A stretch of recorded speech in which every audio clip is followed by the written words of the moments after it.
રાજસુ યજ્ઞમાં જો અગ્રપૂજાને લાયક કોઈ હોય તો એકમાત્ર છે દ્વારિકાવાળા ભગવાન કૃષ્ણ. ભગવાન કૃષ્ણનું નામ આવ્યું. આખી સભાના તમામ વ્યક્તિઓએ તાળીઓ પાડીને આ પ્રસ્તાવને વધાવ્યો. પણ એક માણસ ઊભો થયો. આ ગોવાળિયાની અગર પૂજા ન હોય, આ ચોરની અગર પૂજા ન હોય, કોઈકની સ્ત્રીના હરણ કરી જાય એની અગર પૂજા ન હોય, સ્ત્રીઓના કપડાં ચોરી લે એની અગર પૂજા ન હોય, મીંડો વિરોધ કરવા. આ કોણ હતો? શિશુપાલ. પરણવા ગયો તો ખાલી હાથ પાછો આવ્યો.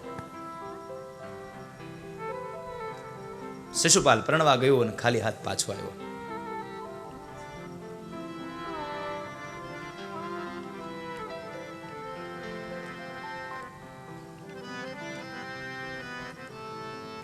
શિશુપાલ ભગવાનને ગાળો દે છે. યાદવો એને સાવધાન કરવા માટે રોકે છે, પણ હવે ભગવાન કૃષ્ણે કહ્યું કે ભાઈઓ તમે ચિંતા ન કરો. મારે અને શિશુપાલને એક હિસાબ નક્કી છે. મેં મારા ફૈબાને વચન આપ્યું છે કે તમારો છોકરો મારા 100 અપરાધ કરશે ત્યાં સુધી હું એને માફ કરી દઈશ, પછી એને માફ નહીં કરું. 100 અપરાધ સુધી એને માફ કરીશ, પછી નહીં કરું. અહીંયા મને એમ લાગે છે ભગવાને એમ કીધું છે 100 વખત જતું કરવું. કદાચ આપણી કોઈ ચેષ્ટા કરે, આપણી કોઈ ભૂલ કરતા થતું હોય, આપણું કોઈ થતું હોય કાંઈ અહિત, આપણા માટે કોઈ સારું ન વિચારતું હોય તો આપણે એને 100 વખત માફ કરવા, એવું ભગવાન એમ કહે છે. તમને કોઈ માણસ ગાળ દે ને તો 100 વખત માફ કરી દેવું. પણ આપણે તો એક વખત તો માંડ માફ કરી ગયા. અમુક આપણે તો એક વખતે ન કરી શકીએ. માં તારાથી કહેવાય જ કેમ? અને ઓલો જેમ જેમ માફી માંગતો જાય ને એમ એમ આપણે એને વધારે કરતા હોય છે. ભગવાને એમ કહ્યું છે કે કોઈ આપણો ગુનો કરી દે તો એ ગુનાને 100 વખત માફ કરતા શીખો. અને 100 વખત તમે જતું કરો છતાં પણ જો ન સમજે તો પછી તમે એને કદાચ દંડ દેવો હોય તો દંડ દો, પણ જતું કરવાની ભાવના રાખો બાપ.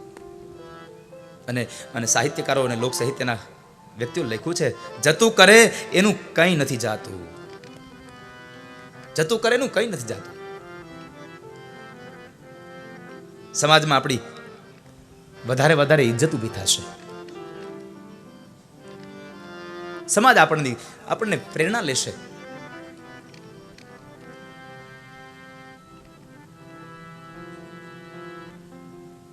ભગવાન બુદ્ધ નદીમાં સ્નાન કરીને આવતા હતા. નદીમાં સ્નાન કરીને આવતા હતા ને એમાં એક વ્યક્તિ માણસ એને સામે મળ્યો અને એ કદાચ ભગવાન બુદ્ધને નહીં માનતો હોય. અને સારું છે, હું તો એમ કહું છું ભલે સંપ્રદાયો થયા સારું થયું, કારણ કે સંપ્રદાયો થયા તો કદાચ આ થોડુંક આમ બધે થોડા આપણે વેચાણા એટલે બધા મંદિરોમાં આપણે બધું સાચવી શક્યા. નકર તમે વિચાર કરો આપણે બધા જ એકને એક માત્ર ખાલી કૃષ્ણને જ ભજતા હોત તો નંદ ઉત્સવના દિવસે ક્યાં જવું ક્યાં ન જવું? કેટલું માણસો થાય એક જ ધર્મમાં હોય તો? ધીમે ધીમે સંપ્રદાયો, કદાચ ભગવાનની ઈચ્છા હશે સંપ્રદાયો. આપણે તો પરમાત્માની કૃપાથી જ ચાલવાનું ને. આપણું તો કશું ચાલતું નથી. આપણે તો માત્ર નિમિત્ત બનીએ છીએ એમાં બધી. બાકી આપણું તો ધાર્યું થાય જ નહીં. મેં હમણાં કીધું ઉદ્યમ કરતા આવડું પડે, ધાર્યું ધણીનું થાય. આપણું કંઈ ન ચાલે. તો બરાબર એ માણસ એ મહાત્માજી બુદ્ધ માથે થૂકે છે.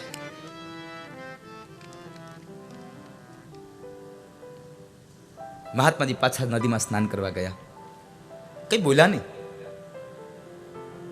વળી પાછા સ્નાન કરીને આવે છે, વળી પાછો પેલો માણસ એના પર થૂકે છે, વળી પાછા મૌન થઈને વળી પાછા સ્નાન કરવા ગયા, વળી પાછા સ્નાન કરીને આવ્યા, વળી પાછો પેલો માણસ થૂકે છે.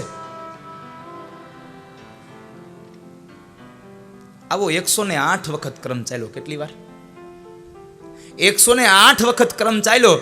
108મી વખત થૂકી જો મહારાજ બુદ્ધ સ્નાન કરીને પાછા આવ્યા. 109મી વખત પેલો માણસ થૂકી ન શક્યો. બે હાથ જોડીને કહેવા લાગ્યો તમે આ 108 વખત તમે આ મારો અપરાધ આટલો તમે સહન કરી લીધો. ત્યારે ભગવાન બુદ્ધ સામે ચાલીને એને પ્રણામ કરે છે. ભાઈ ધન્ય છે તું, ધન્ય છે તું. પેલો માણસ કહે છે તમે મને પગે લાગો છો? મેં તમારા ઉપર થૂક ઉડાડ્યું અને તમે આટલી વખત સ્નાન કરવા ગયા અને તમે મને પગે લાગો, છતાં પણ મેં અપરાધ કર્યો છતાં તમે મને પગે લાગો છો. અને ભગવાન બુદ્ધે બહુ સુંદર વાત કહી છે, ભાઈ તું મારા માટે બહુ ભાગ્યશાળી છો, કારણ હું તો આ નદીમાં એક વખત સ્નાન કરવા આવ્યો હતો, પણ તું મારા મોઢા પર 108 વખત થૂક્યો ને, એટલે પવિત્ર નદીમાં હું 108 વખત સ્નાન કરી શક્યો. મને ભાગ્યશાળી બનાવ્યો છે. તે મને ભાગ્યશાળી બનાવ્યો. આમ જે જતું કરે ને, અંતે સામેવાળાને હારવું પડે છે વાલા. જતું કરે એનું કઈ નથી જાતું, જગમાં રહેશે જગની વાતું. અને આ દુનિયામાં રહેશે શું? મારું એક પ્રસિદ્ધ ગીત છે, આ કાયામાંથી હંસલો ઓચિંતાનો ઉડી જશે, એની ત્રીજી પંક્તિ છે, તારી સાચી ખોટી વાણી રે વાણી આ જગમાં અહીં, તારી સાચી ખોટી વાણી રે વાણી આ જગમાં. જો પંક્તિ શું કહી? તારી સાચી ખોટી વાણી વાણી આ જગમાં અહીં. તું જેવું કામ કરીશ, જેવું બોલીશ, એ બધું અહીંયા રહેશે.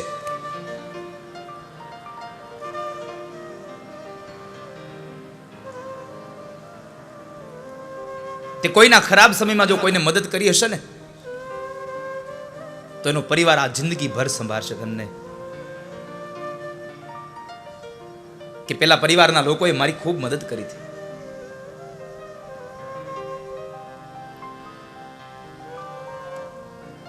હવે હું તમને આનો જ દાખલો દઉં ખાલી. આ કથા અહીંયા થઈ છે. આયોજક સમિતિએ કથા કરવાનું નક્કી કર્યું, ગામને બોલાવ્યું. હવે જો ગામ સાથ ન દે તો આ કથા થાય ખરી? થાય આ કથા? ન થાય. આ ક્યાં સુધી યાદ રહેશે? આ બધી વસ્તુ ક્યાં સુધી યાદ રહેશે? આવી કદાચ ગમે તેટલી કથાઓ થશે ને, તો આ ભીમાસરને આ કથા યાદ રહેશે કે આ ગામ સમસ્ત ભેગા મળી અને એક ગૌ સેવાના લાભાર્થે મેં કથા કરી હતી. એક એક વર્ણના લોકોએ સાથ આપ્યો અને એક એક લોકોએ એને કથા કરી. આજે હું આ ગૌ સેવાના લાભાર્થની કથા છે, જ્યારે મને વાત કરી કે પેલી એક ઘટના ભીમાસરમાં બહુ દુઃખદ બની ગૌ માતાની, અને એ દુઃખદ ઘટનાના સ્થળે હું આજે એ માં ગાવલડીઓ જ્યાં પોતાના દેહનો ત્યાગ કર્યો, ત્યાં આગળ હું એ ધરતી ઉપર ગયો, એ રજને મસ્તક ઉપર ચડાવવા માટે. ત્યારે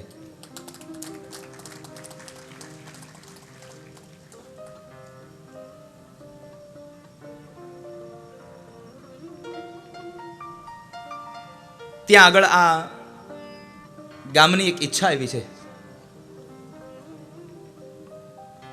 કે ત્યાં આગળ એક ગૌ માતાનું એક સ્મૃતિ ચિહ્ન રહે અને આ કથા જિંદગીભર યાદ રહે.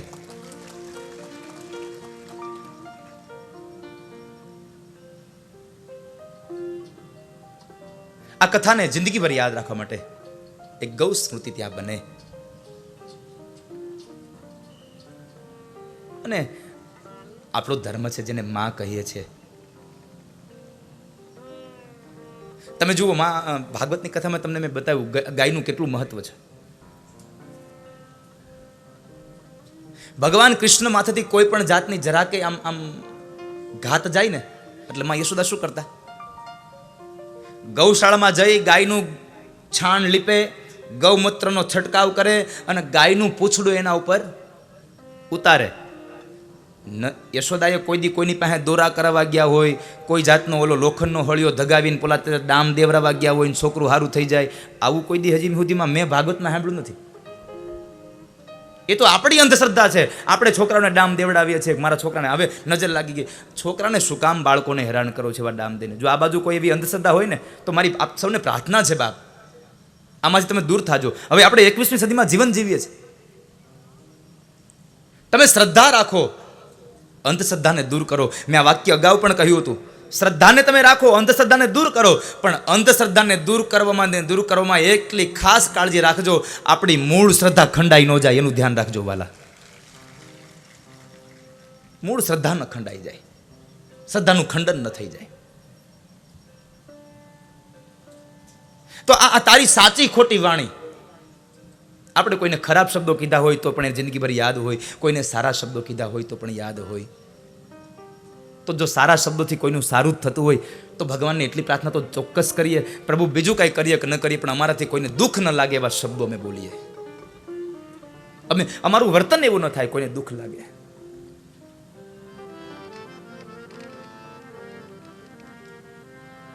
શિશુપાલે ભગવાનને 100 ગાળો આપી. ભગવાને સાવધાન કર્યો તો ન સમજ્યો. 99 ગાળ સમાપ્ત થઈ, 100 ગાળ થઈ અને 100 ગાળ પૂરી થઈ. ભગવાને સાવધાન કર્યો, બસ શિશુપાલ હવે નહીં વર્તતો આગળ. છતાં પણ ન માન્યો. અંતે થયું શું?